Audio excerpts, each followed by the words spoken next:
Good morning बच्चों। Class BSc first year और BSc BEd second year के लिए ऑर्गेनिक केमिस्ट्री का हमारा टॉपिक चल रहा है एल्काइल हैलाइड या एल्किल हैलाइड, जिसके पार्ट नंबर 4 तक हमने कर लिया। आज पार्ट नंबर 5 की हम बात कर रहे हैं। तो हम कर रहे थे SN1 रिएक्शन, और SN1 रिएक्शन तो कर ली थी। हम SN1 रिएक्शन के पक्ष में प्रमाण पढ़ रहे थे।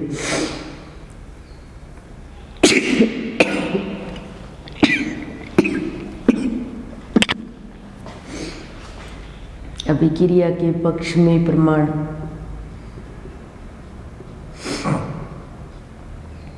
हमने गतिज प्रमाण की बात हो गई थी हमारी, काइनेटिक एविडेंस, जिसके अकॉर्डिंग हमने SN1 रिएक्शन के अंदर अभिक्रिया कोटि का मान 1 निकाला था। फिर उसके बाद में त्रिविम रासायनिक प्रमाण, स्टीरियोकेमिकल एविडेंस दूसरा, और ये भी हो गया था जिसके अकॉर्डिंग हमने ये कहा था कि चाहे डी रिएक्टेंट भाग ले या एल रिएक्टेंट, प्रोडक्ट हमेशा रेसिड्यू मिक्सचर के रूप में प्राप्त होगा। और तीसरा है पुनर्व्यवस्था या फिर जिसको बोला जाता है रीअरेंजमेंट। तो SN1 रिएक्शन का तीसरा प्रमाण आता है रीअरेंजमेंट। SN1 रिएक्शन के अकॉर्डिंग रीअरेंजमेंट भी शो किया जा सकता है। जैसे हमारे पास कोई भी एल्किल हैलाइड है, CH3 CH3 और CH3 और CH2Br, ये है। इसकी रिएक्शन C2H5OH के साथ करवा दी जाए, करवाने पर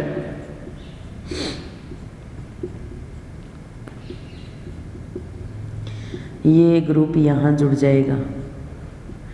यानी पहले हमारे पास यहाँ तो प्राइमरी एल्किल हैलाइड है और प्रोडक्ट वो बन रहा है, वो किसकी प्रेजेंस में बन रहा है, रीअरेंजमेंट की प्रेजेंस में टर्सरी फॉर्म में बन रहा है। देखिए, सबसे पहले इसके मैकेनिज्म की बात करें, किस तरीके से हुआ। सबसे पहले ये ले लिया हमने प्राइमरी एल्काइल हैलाइड, ठीक है। ये Br बाहर निकल जाएगा तो ये बन जाएगा CH3 CH3 और CH3 और CH2 पर क्या जाएगा, पॉजिटिव चार्ज, और Br नेगेटिव बाहर निकल गया। Br नेगेटिव क्या हो गया, बाहर निकल गया। तो यहाँ पर क्या है, प्राइमरी कार्बोकेटाइन है हमारे पास, प्राइमरी कार्बोकेटाइन से ये रीअरेंजमेंट करता है। यहाँ पे CH2 और CH3 आएगा भाई, ये देखना आप। हमने एक कार्बन को छोड़ दिया था, CH3 CH2, ये CH3 उस साइड में आ गया और नीचे O2H5, ये थोड़ा सा सही कर लेना। 1 डिग्री कार्बोकेटाइन बनाएगा, ये रीअरेंजमेंट करेगा, रीअरेंजमेंट करके ये CH2 और यहाँ ये CH3 कहाँ जाएगा, यहाँ जाएगा। रीअरेंजमेंट का मतलब होता है ग्रुप का एक स्थान से दूसरे स्थान पर जाना। तो ये CH3 यहाँ आ गया। अब इस पर पॉजिटिव चार्ज आएगा और C पर पॉजिटिव चार्ज हो तो उसको बोला जाता है टर्सरी कार्बोकेटाइन। क्या बोला जाता है, टर्सरी कार्बोकेटाइन। फिर उसके बाद में C2H5O नेगेटिव ये रिएक्शन करेगा और ये इसके साथ जुड़ जाएगा।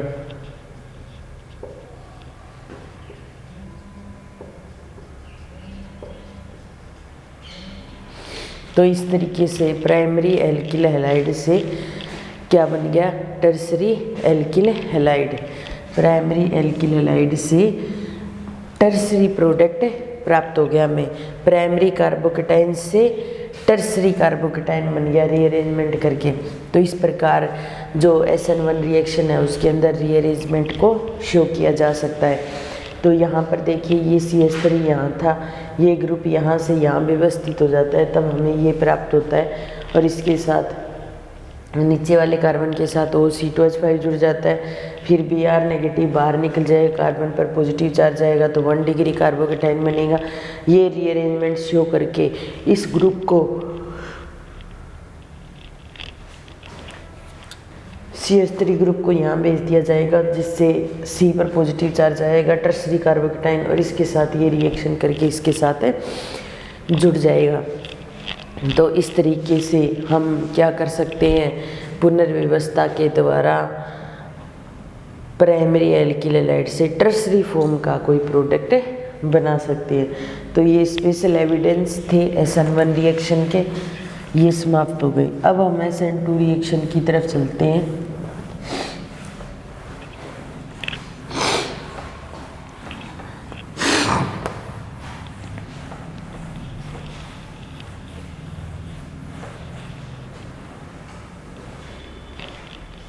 अब आती है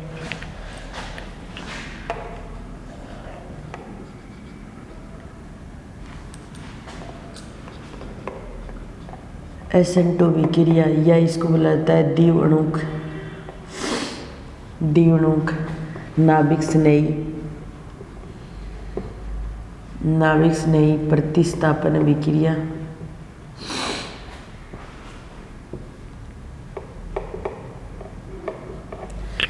SN2 विक्रिया या द्विअणुक नाभिक स्नेही प्रतिस्थापन विक्रिया, या फिर इसको बोला जाता है द्विअणुक का मतलब होता है बाईमोलिकुलर, नाभिक स्नेही का मतलब न्यूक्लियोफाइल, प्रतिस्थापन का मतलब substitution reaction, bimolecular nucleophile substitutions reactions. यानी कि SN2 की बात कर रहे हैं, आप 12th क्लास में पढ़कर भी आए हो कि SN1 और SN2 रिएक्शन क्या होती है। SN1 रिएक्शन को हमने 2 स्टेप में करवाया, लेकिन ये रिएक्शन जो होती है वो एक ही स्टेप में कंप्लीट हो जाती है। SN1 रिएक्शन में हमने कार्बोकेटाइन बनाया, लेकिन इसके अंदर कार्बोकेटाइन नहीं बनता। एक ऐसी अवस्था प्राप्त होती है जिसमें न तो बंध पूरी तरह से टूटे होते हैं और न ही पूरी तरह से बने होते हैं, कुछ बॉन्ड बन रहे होते हैं, कुछ टूट रहे होते हैं। उस अवस्था को बोला जाता है संक्रमण अवस्था, ट्रांजिशन स्टेट। तो इसके अंदर कार्बोकेटाइन ना बन करके क्या बनती है, ट्रांजिशन स्टेट बनती है। जब इसको अभिक्रिया वेग के रूप में रखा जाता है तो इसके अंदर अभिक्रिया कोटि का मान 2 आता है, इसलिए इस अभिक्रिया का नाम द्विअणुक नाभिक स्नेही प्रतिस्थापन अभिक्रिया है। तो इसके अंदर क्या होता है, ये जो रिएक्शन होती है वो एक ही स्टेप में होती है। जैसे हमारे पास एल्किल हैलाइड है और इसके साथ नाभिक स्नेही का अटैक रही, ये नेगेटिव ये पॉजिटिव की फॉर्म में है, ये दोनों एक दूसरे को प्रतिकर्षित कर देंगे। इसलिए हम क्या करते हैं, ये X और ये नाभिक स्नेही यहाँ से अटैक कराते हैं, ये पीछे से अटैक करता है इसके ऊपर।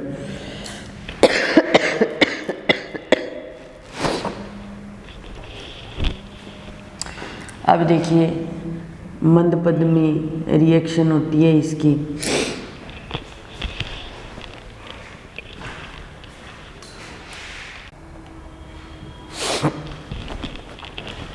द्विअणुक नाभिक स्नेही प्रतिस्थापन अभिक्रिया की हम बात कर रहे थे, जिसके अंदर देखिए एल्किल हैलाइड और नाभिक स्नेही पीछे से अटैक करता है। ये हमारे पास एल्किल हैलाइड है।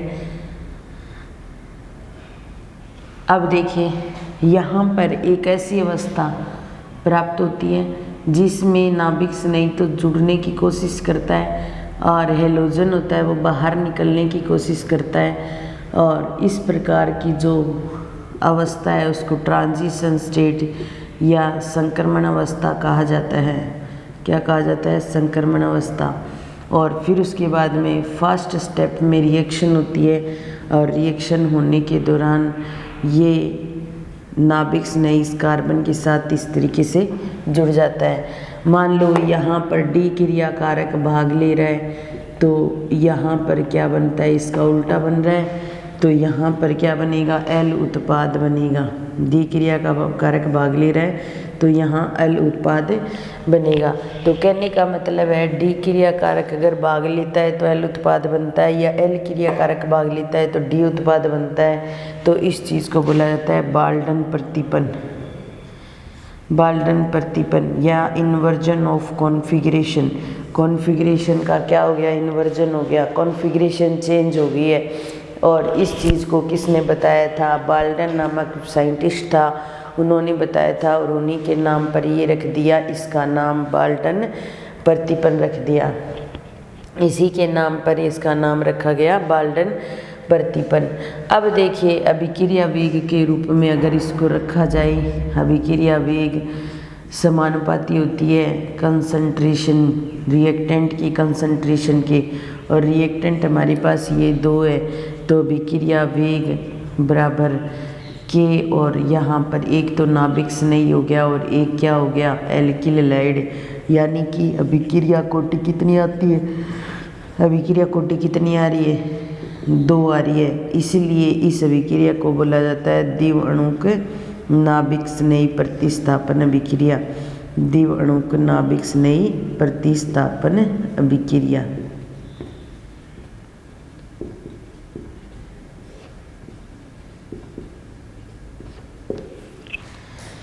तो इस तरीके से द्विअणुक नाभिक स्नेही प्रतिस्थापन अभिक्रिया के बाद की एल्किल हैलाइड नाभिक स्नेही पीछे से अटैक करता है, मंद स्टेप में रिएक्शन होती है, संक्रमण अवस्था प्राप्त होती है। और बाल्डन प्रतिपन को बताया जाता है, बाल्डन नामक साइंटिस्ट थे, उन्होंने इन्वर्जन ऑफ कॉन्फ़िगरेशन को शो किया था, इसलिए इसका नाम रख दिया गया बाल्डन प्रतिपन। इस तरीके से SN1 रिएक्शन की हमने बात की। और SN1 रिएक्शन के अंदर स्टेबिलिटी का या स्थायित्व के क्रम की बात करें तो स्थायित्व का क्रम मेथिल हैलाइड जो होता है वो सबसे अच्छे शो करता है, फिर 1 डिग्री एल्किल हैलाइड, फिर 2 डिग्री एल्किल हैलाइड, फिर 3 डिग्री। इनमें स्थायित्व का क्रम ये होगा जो SN1 के बिल्कुल विपरीत होता है, क्योंकि इसके अंदर क्या होता है, ट्रांजिशन स्टेट बनती है। अगर हम ये सोचें कि टर्सरी एल्किल हैलाइड लेकर के इस रिएक्शन को करवाया जाए तो यहाँ पर बहुत बड़े बड़े ग्रुप, जैसे ये CH3, इसका कार्बन, फिर आगे हाइड्रोजन, आगे हाइड्रोजन और आगे हाइड्रोजन, बहुत बड़े ग्रुप हो जाते हैं, जिसको एक छोटी सी जगह में व्यवस्थित करना मुश्किल होता है। इसलिए त्रिविमीय बाधा उत्पन्न होती है, स्टेरिक हिंड्रेंस की कंडीशन आ जाती है। इसलिए कहा जाता है कि जो मेथिल हैलाइड होता है वो तो SN1 रिएक्शन जल्दी से शो करता है, और जो टर्सरी एल्किल हैलाइड होता है वो SN1 रिएक्शन अच्छे से शो करता है। अब उसके बाद में बात आती है एनर्जी प्रोफाइल डायग्राम की। एनर्जी प्रोफाइल डायग्राम की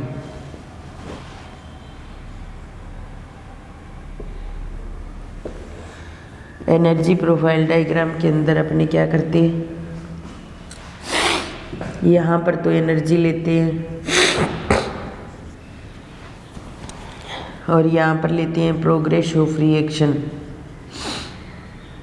प्रोग्रेस ऑफ रिएक्शन।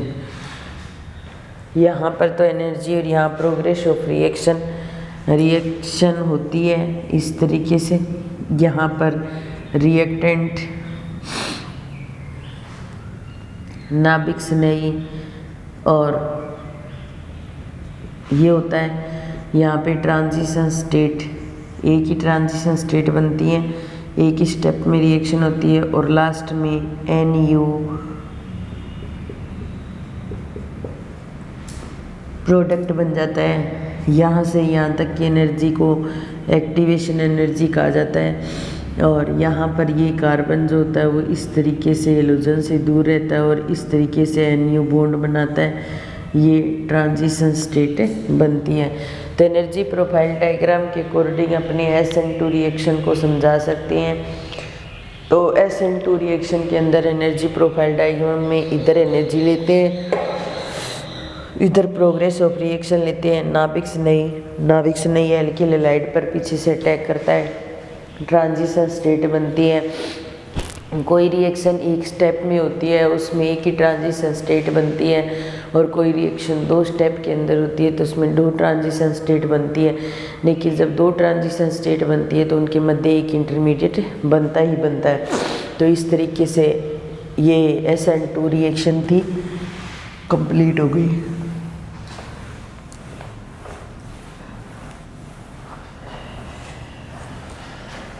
जैसे SN1 रिएक्शन को किया हमने और SN1 रिएक्शन को करके हमने SN1 रिएक्शन के कुछ एविडेंस पढ़े थे, उसी प्रकार हम SN2 रिएक्शन को पढ़ रहे हैं और SN2 रिएक्शन के भी एविडेंस पढ़ेंगे। तो SN2 अभिक्रिया के पक्ष में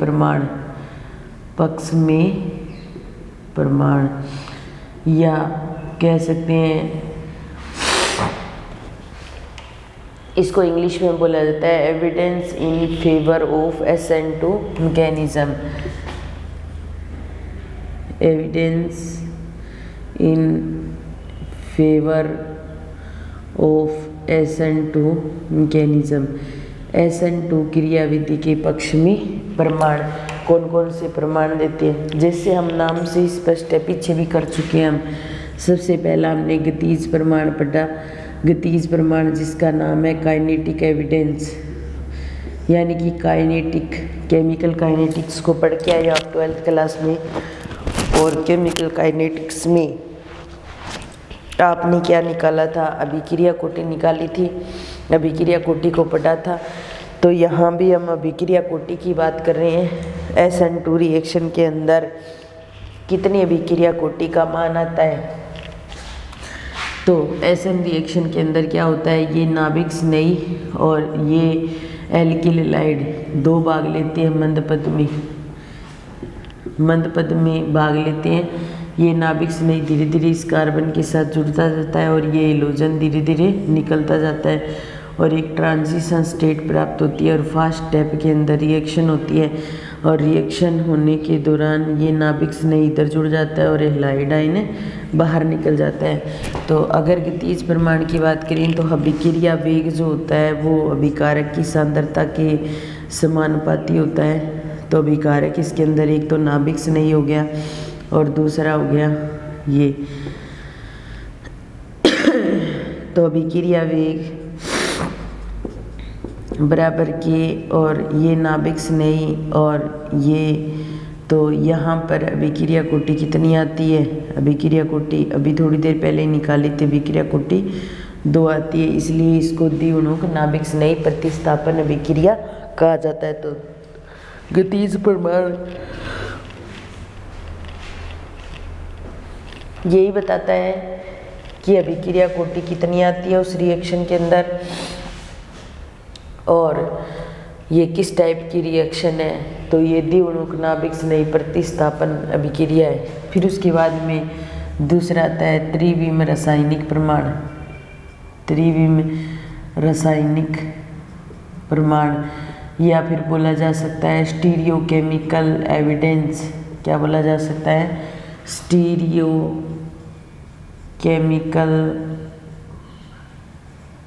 एविडेंस। स्टीरियोकेमिकल एविडेंस या त्रिविम रासायनिक प्रमाण। अब देखिए इसके अंदर क्या होता है, ये एल्किल हैलाइड और पीछे से नाभिक स्नेही इस पे अटैक करता है और एक ट्रांजिशन स्टेट हमें प्राप्त होती है।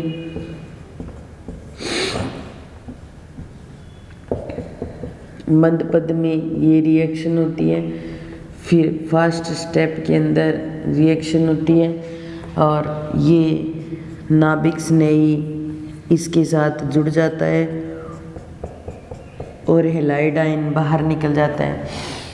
तो यहाँ पर डी क्रियाकारक भाग ले रहे हैं और डी क्रियाकारक भाग ले करके यहाँ पर क्या बना रहे हैं, एल उत्पाद बना रहे हैं, यानी कि हमारा कॉन्फ़िगरेशन का इन्वर्जन हो रहा है और जिसे बाल्डन नामक वैज्ञानिक ने बताया था, इसलिए इसको क्या बोला जाता है, बाल्डन प्रतिपन।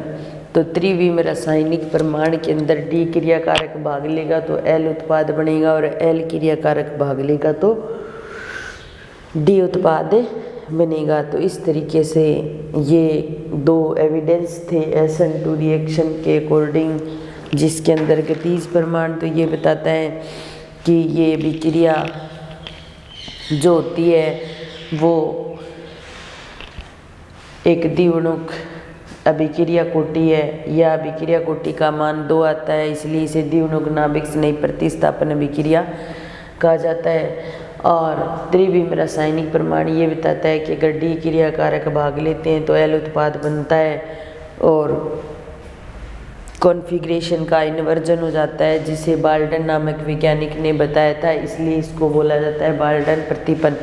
स्टीरियो केमिस्ट्री में हम बाल्टन प्रतिपन के बारे में वापिस पढ़ेंगे। फिर उसके बाद में इस तरीके से ये SN1 और SN2 अभिक्रिया और उसके पक्ष में प्रमाण जो है वो कंप्लीट हो जाते हैं।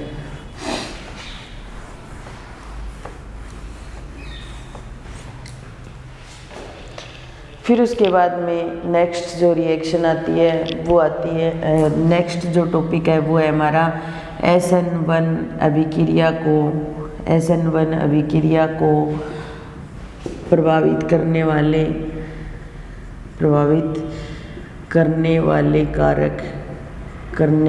कारक अभिक्रिया को प्रभावित करने वाले कारक। तो प्रभावित करने वाले कारक factor affecting of SN1 reaction, यानी कि SN1 रिएक्शन को कौन कौन से कारक प्रभावित करते हैं। तो सबसे पहली बात एल्किल हैलाइड की संरचना, कि हम SN1 रिएक्शन करवाने के लिए कौन सा एल्किल हैलाइड काम में ले रहे हैं।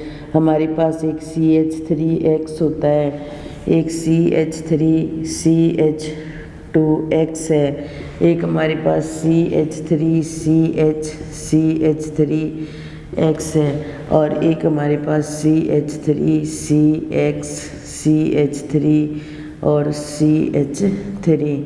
ये 3 डिग्री, ये 2 डिग्री, ये 1 डिग्री और ये मेथिल हैलाइड। ये हमारे पास में एल्किल हैलाइड की संरचना।